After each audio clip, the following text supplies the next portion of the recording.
keep it going for Jet. Absolutely. All right. Let's see. Right here looks amazing. Thanks. Okay. Well, let's see. What other kind of secret can I give out this evening? You guys know how to make biscuits? You ever made biscuits from scratch? Okay. Well, then never mind. I don't have to tell you. No, I don't. Oh, you don't know how? Okay. Yeah, no, it's super easy. You don't need to like pulse, butter or anything in it. It literally takes like 5 ingredients. You can just do like, all you gotta do is get like a thing of heavy whipping cream and do like about a cup of flour with like a teaspoon and a half of baking powder and like a pinch of salt, and then put an equal amount of heavy whipping cream in there, make it like into a shaggy ball, make like a log out of it. I'll write it down for you. Yeah. And then like that makes like 3 biscuits. Like after like 20 minutes, it's super dope. And then you can make gravy, just like make some bacon or some sausage and stuff, and then you do the roux, and then you and then boom, biscuits and gravy.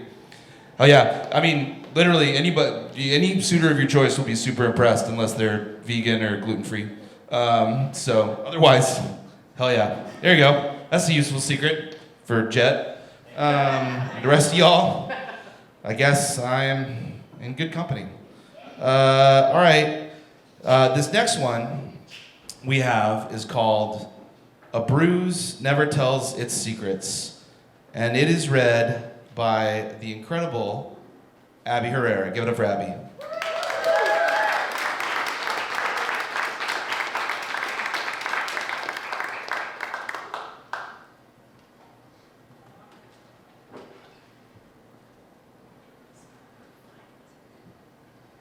I'm going to go ahead and give a disclaimer. This does have domestic violence, so while the vertically challenged figures out the microphone situation, anybody who would like to step out can.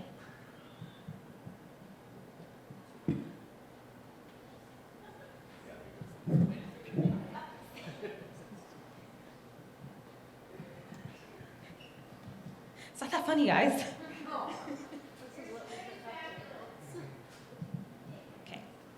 A bruise that never tells its secrets, by Anonymous. Some secrets aren't meant to be kept. I've never told anyone this story until now. It's not easy to run away when you're injured. It's not easy to leave behind a bad situation when you've lost everything. Your job, your friends, and your family keep telling you that since you married this person, they now own you. They can do whatever they want to you, and you should just put up and shut up about a bad situation. No one wants to hear about the battered women's perspective without the commentary of, why didn't you leave sooner? No one understands how abusers separate their victims from their friends and family. I'm known for my big personality, my intimidating persona that generally lets people know not to fuck with me.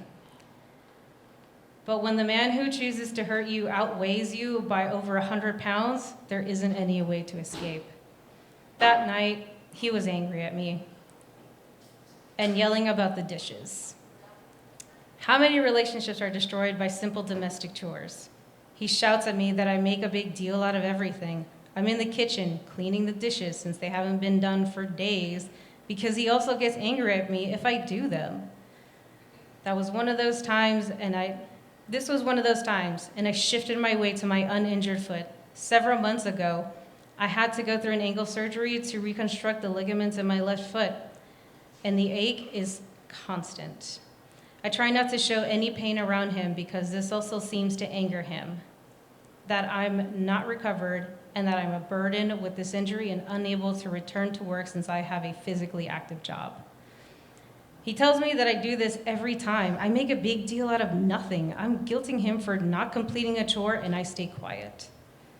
The warm suds around my hands distract me from the growing sense of pain and anger in my chest. It keeps getting bigger, like there's a balloon that's inflating and will combust because there's too much inside to make more room. He says that I'm just crazy and that I don't know what I'm doing. My head snaps, and the balloon of emotions inside of me pops.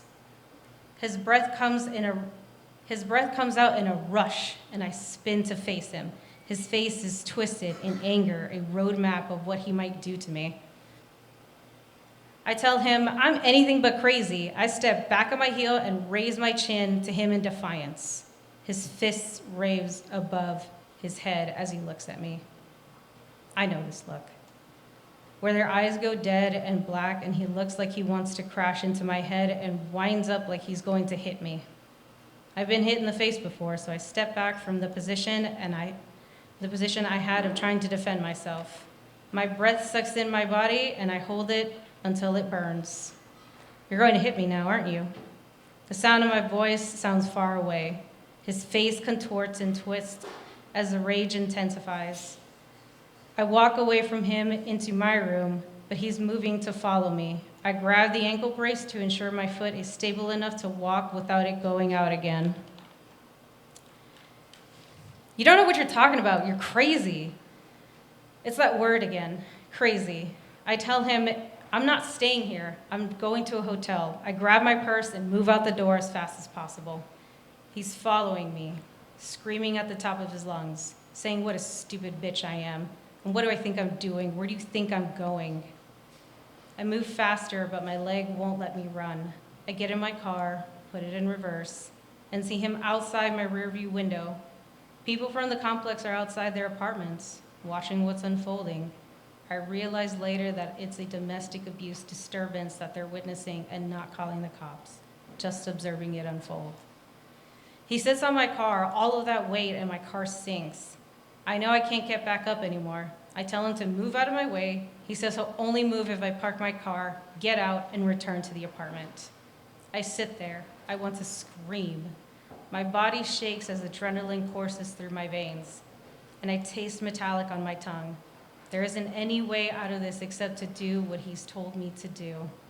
I park my car in its spot, and he's at the driver's side door, opening it to escort me back into the apartment. Everyone watches me. He's still shouting at me for what I did, for how I made him look.